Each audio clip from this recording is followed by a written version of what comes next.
This is Byron Lazine and Nicole White, and you are tuned into episode 5 of The Real Word. Word up. Word up. We got to get right into it. Brother? No. No. We've got to get right into it. We've got a busy day.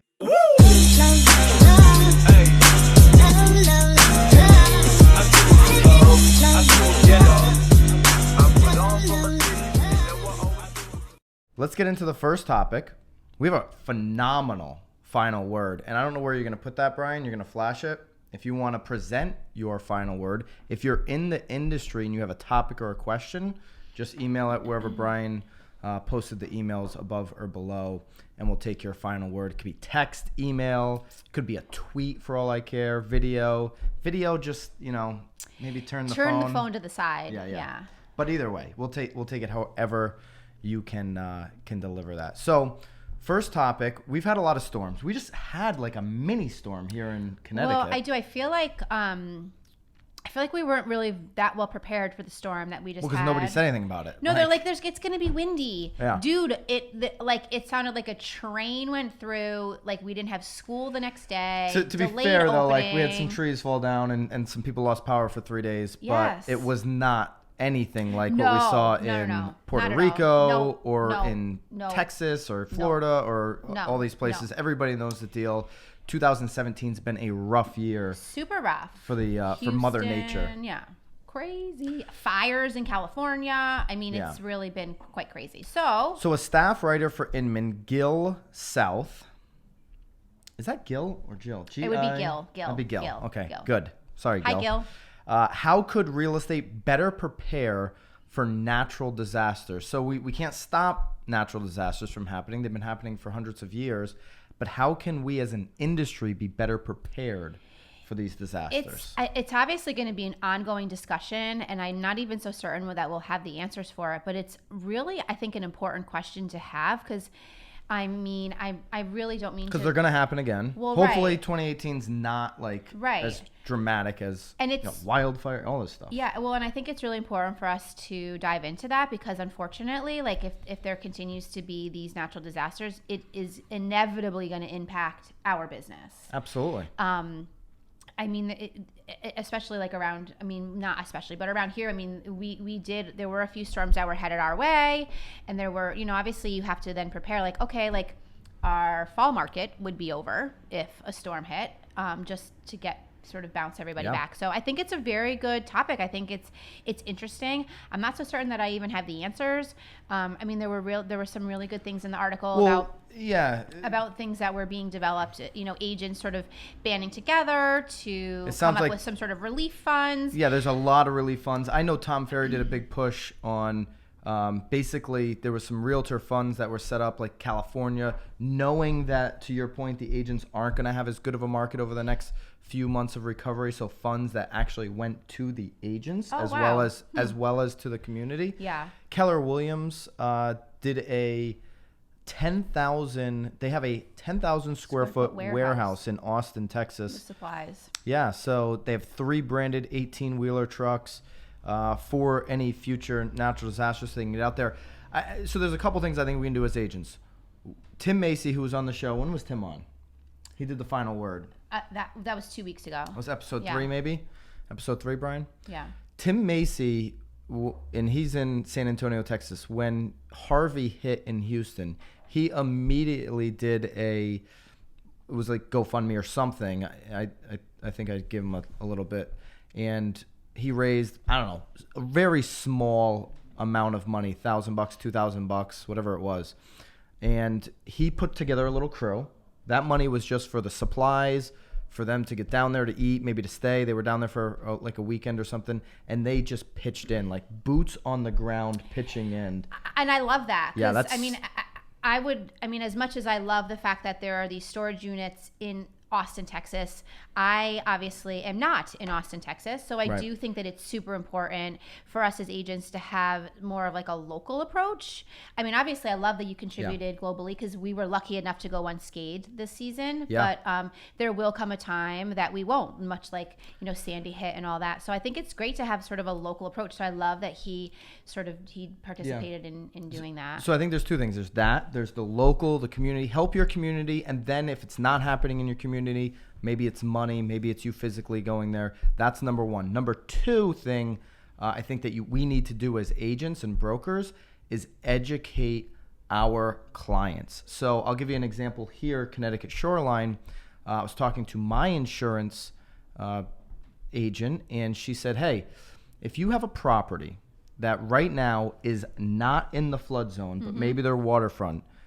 For example, Harvey, I believe because of Harvey, because a lot of the flooding in Houston was not in a flood zone, we're going to see remapping throughout the country. Well, we saw that up in this area right after Sandy. I mean, in all honesty, maybe I'm inaccurate, but I do think that there comes a time too where FEMA has to remap to regain some more money that they lost. No so doubt. It's inevitable whether it's going to flood or not. Again, they just need flipping money. So she had a suggestion that when you have homeowners, and my parents actually happen to be in this boat, I talked about it on the radio show, their waterfront, the road runs between their front yard and the water.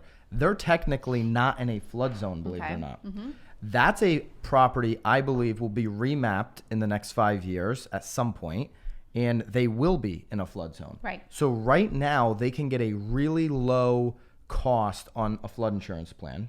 We'll call it $500. It's very, very low. Yeah, I would say it probably is even less than that. Right. But yeah. They can lock that in, and when they sell in 5-6 years, if they're in a flood zone, they can transfer that policy to the new buyer. So instead of the new buyer having to get, let's say, a $10,000 policy, they are receiving the transferred policy, grandfathered in at $500. Yeah. So by educating your client, because that right there will save about $100,000 in the equity of their home. Well, right?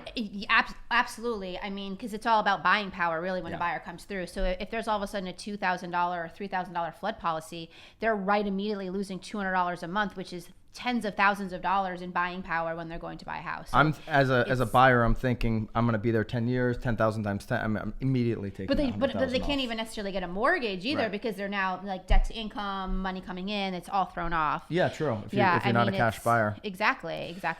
So first thing, help your community, whether it's boots on the ground, send money. Second thing, educate your clients. I think those are the two bullet points. Well, the only other thing that they mentioned sort of in there is when it comes to rebuilding, obviously, I think that if you are in some of these flood zones, it is sort of a requirement to then build to FEMA guideline.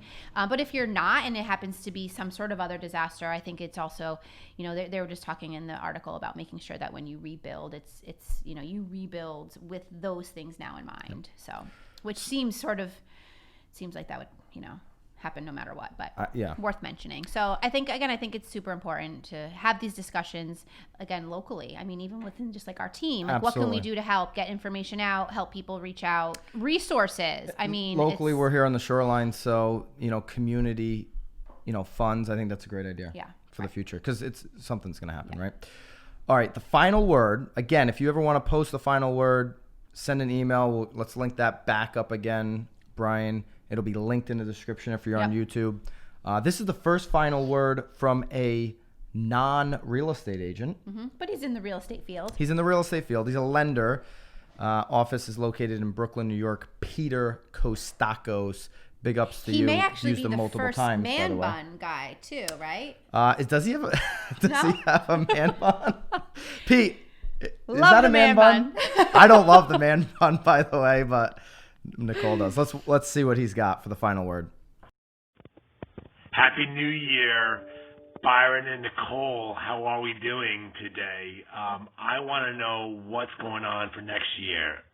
If you don't know, I'm saying Happy New Year because you need to start planning way sooner for the following year. So you tell us. You guys know the market better than anybody else I know. So what is 2018 going to bring on the real estate front? Take care and hope to hear soon. I love the final word. Thank you for the question, brother. You're like super excited about 2018. I'm super bullish on 2018, You're but pumped. here's the thing. I'm gonna put a little asterisk on that right now. Wow, that was a good word. It's one of the biggest words I could come up with right there. And you spoke it correctly, Yeah. because that could have For gone once. horribly wrong. For once, I spoke correctly. Thank you, Nicole, Yep. for pointing that out. Well, you know, Yeah. I gotta help whenever I can. Yeah, exactly. All right, so I think that there's a couple things that could change my temperature on the 2018 market. Huge natural disasters, like we just spoke about, will change certain markets if those continue to And unfortunately that means happen. snow too. Yeah, snow sucks, by the way. Yeah. We deal with that in Connecticut. It slows the market down if there's does a it foot, ever. foot and a half. People just cancel showings, right? So things like that can impact, but snow will melt and the market will course, pick it right back just up if the demand's there. Starts a little slower. Yeah, it starts later. The other thing, geopolitical stuff, we can't control that, obviously, but that would have an impact on the economy and the markets and so on and so forth. So in a normal year, nothing major kind of happens. What we've seen locally, and I know nationally, I'll get into a national stat. Locally, we've seen year over year since 2012, more sales in basically all the counties that we cover. More total sales are in units. Yep. Our sales prices haven't popped like the rest of the country. No. I'm super bullish on 2018 for us here locally, finally getting that pop in sale price. And we've seen them come up, but I'm bullish that they will come up more. I'm bullish that the luxury market, which has been soft across the country in 2017, is going to come back. I think there's so much money on the sidelines. I think if the tax cut happens, that's going to be a help. So I actually believe Lux market 2018, huge opportunity there. I think it's There's a lot of inventory. I understand that. super location based. Yeah. Yep. But yes, But that's all you're saying. no, I just think there's a lot of money tied up. Yep. Well, I feel like we talk about this, and we have talked about this. It's not going to all stay in the stock market forever. No, and I don't think that it necessarily needs to. But I think that there. I mean, we've always just. Maybe not you and I have talked about it, but I feel like within our area, we've always talked about like this pent up, sort of demand, Right. And people who are entering like the market, or I still think there's a lot of that. So I think. Well, that, here's the thing. Locally, the thing with agents here on the shoreline, Connecticut, a lot of inventory, but a lot of demand, pent up demand. But not good. That's but it. Not good. No, you nailed it. There's a lot of shit on the market right now. Yeah, and unfortunately, what's happening there is what's sort of keeping the prices from rising. You get a kick-ass house that like people haven't seen, dude. You can absolutely, and you can get well beyond what you ever thought you could. So, I think what's sort of hurting it here is that.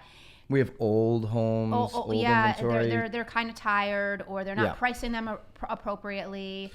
They're pricing them for that one outlier that was so kick-ass.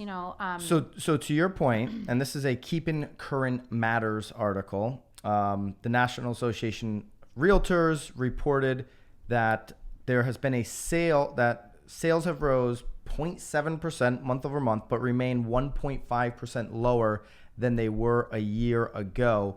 And to your point, there's just not enough inventory for some of this demand to break through. Maybe. Right? They're talking about, basically this article is, should you list now? Right. Well, buyers are super patient. Right. I mean, man, I haven't seen buyers this patient in like this a fall market, really they've been super long patient. time. I mean, they're just kind of like, dude. I mean, like tire kicker to a whole new level. I mean, we'll wait, we'll see. Maybe something more will come. There's spring. I don't need to. Like, they're so patient. I don't know if they're living at home. I don't know if mama's still making their bed, but like so super patient. Yeah. Hey, if mama's still making your bed, maybe you move out, I'll move in. We'll call that a trade. A little swap. Yeah, absolutely. So home sales, here's a quote from NAR's chief economist, Lawrence Yun.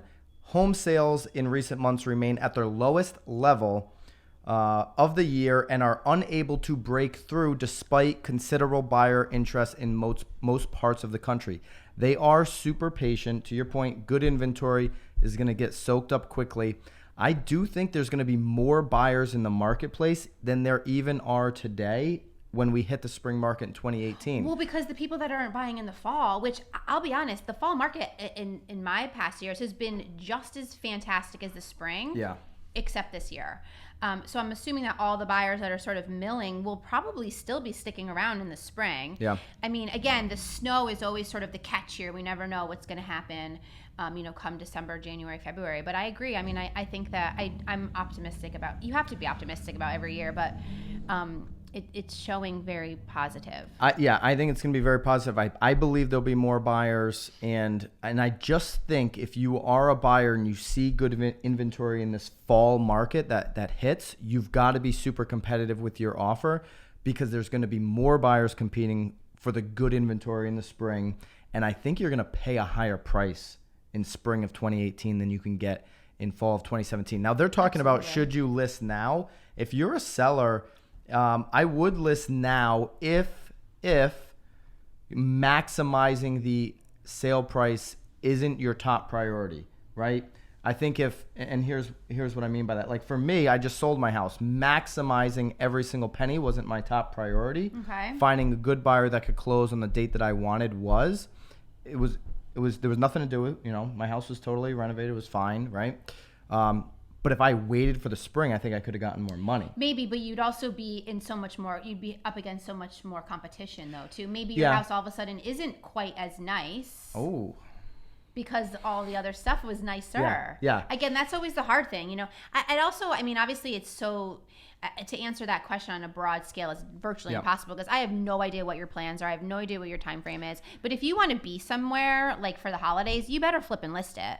Well, but if you also we're want already at Thanksgiving, right? But we're up against it. even if you want to move on before spring, I mean, now is the time to really, get on there. But if you're not looking to get anywhere before summer, or you have a couple years, I mean, I guess you can wait. Keeping Current Matters says do it now, because there's not a lot of good inventory and there is buyer demand. Price it right. I agree if you really want to move now, but Right. I think if you're maximizing your penny, even though there's going to be more buyers, more competition rather in 2018, I think you're going to be better off. I'm very bullish on 2018. So Yeah, you're psyched. We'll see if I'm You've been right. talking about 18 for a couple weeks now. Happy Months. New Year, Pete. We appreciate Happy the New Year, question. Pete. I think you're going to have a bang up year, Pete, as Yom well. Kippur, right? What did they say? Yes. Is that Rosh Hashanah? Yes. Something like that. Peace. Correct us if we're wrong. If you have a final word, definitely hit up the email links. You can email, text, tweet, Instagram. I don't even care. Put it in the YouTube comments. If you have a question or a topic for the show, industry related, of course, please send it through. Yeah. All right. We'll have fun with it. That was the final word. Thank Till you. next time, guys. Word up. What up? Word up. What up?